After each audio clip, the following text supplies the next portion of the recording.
Olá! Hoje a gente vai falar sobre um assunto que está por toda parte, mas que ainda gera muita dúvida: o transtorno do espectro autista, ou simplesmente TEA. A ideia aqui é a gente desvendar juntos o que isso significa de verdade, sem complicação. Pois é, estar no espectro. A gente ouve bastante essa frase, né? Mas o que isso quer dizer na prática, no dia a dia? É exatamente isso que vamos entender agora. Então vamos lá. O TA é o que chamamos de transtorno do neurodesenvolvimento. Nome complicado, né? Mas olha, a ideia é simples. Ele tem a ver com o jeito que o cérebro se desenvolve e isso impacta principalmente duas áreas: a comunicação e a interação social. E um ponto-chave aqui: a gente está falando de características de comportamento. Não tem nada a ver com a aparência ou desenvolvimento físico da pessoa, tá bom? Sabe, a maneira como se enxerga o autismo mudou e mudou muito. Antigamente era tudo dividido em caixinhas, sabe? Tinha síndrome de Asperger aqui, outro diagnóstico ali. Hoje, não mais. A Organização Mundial da Saúde juntou tudo debaixo de um grande guarda-chuva chamado TEA. E por que isso é tão importante? Porque o foco agora não é mais no rótulo, mas sim no que cada pessoa precisa. Ou seja, qual é o nível de suporte necessário para ela viver bem. Ok, mas qual é a causa do autismo? Essa é a pergunta de US$ 1 milhão, né? A verdade é que não existe uma causa só. O que a ciência sabe hoje é que é uma combinação de várias coisas. Tem sim um componente genético forte, uma predisposição, mas fatores ambientais, coisas que acontecem até mesmo durante a gravidez, também podem influenciar. É um quebra-cabeça complexo. Bom, com essa base entendida, vamos mergulhar nos famosos níveis do espectro. E se tem uma palavra que precisa ficar na cabeça de todo mundo é suporte. É isso que define os níveis. Não é sobre ser mais ou menos autista, e sim sobre a necessidade de apoio que cada um tem. Vamos ver isso na prática. O nível 3 é quando a pessoa precisa de um suporte bem tenso, constante para tocar o dia a dia. A comunicação pode até ser não verbal. Já no nível 2, o suporte ainda é substancial. A pessoa geralmente fala, mas com dificuldades bem claras na comunicação. E aí temos o nível 1. Aqui, a pessoa se comunica bem, mas ainda precisa de algum suporte, principalmente para lidar com situações sociais. Sabe, ambiente muito cheios, muito barulho, muita luz, isso pode ser um desafio enorme. E claro, a gente precisa falar de algo que muita gente conhece pelos filmes, a síndrome de Savant.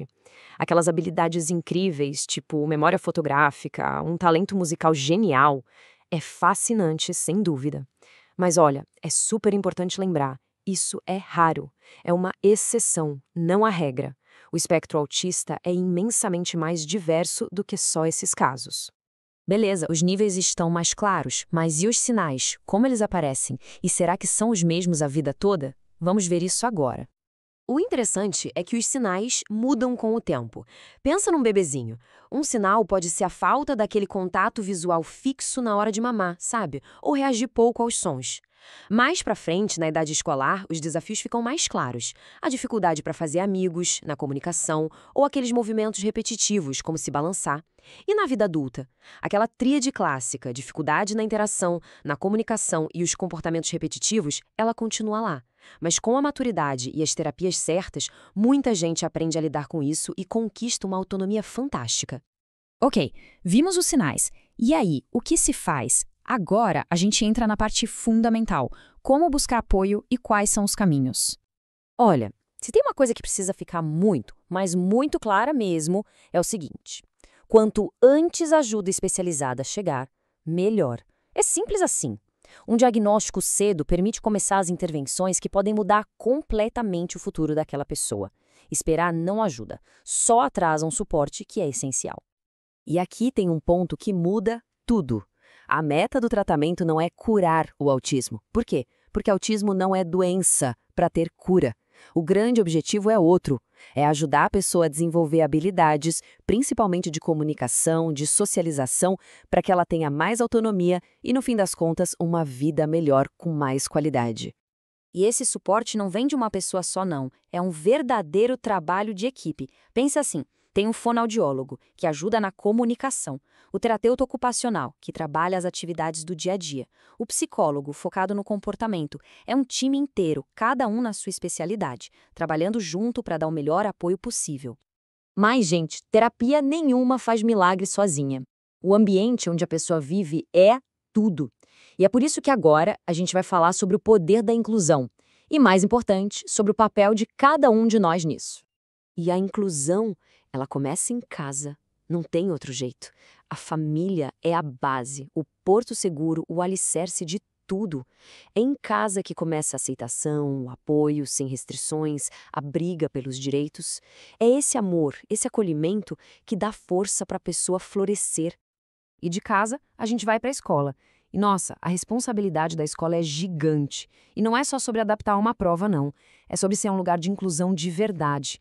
É ter professor preparado, é ter um cantinho mais calmo para quem não aguenta muito barulho, é ensinar, no dia a dia, a respeitar quem é diferente. E o mais legal é que quando isso funciona, não é só a pessoa com TEA que ganha, a turma toda cresce junto. E isso tudo nos leva a uma verdade bem simples, mas poderosa. A maior arma que a gente tem contra o preconceito é o conhecimento. Ponto final. Quando a gente conhece, a gente entende. E quando a gente entende, o medo e o preconceito perdem a força. Então, para a gente terminar, fica uma pergunta. Uma pergunta para todo mundo pensar com calma.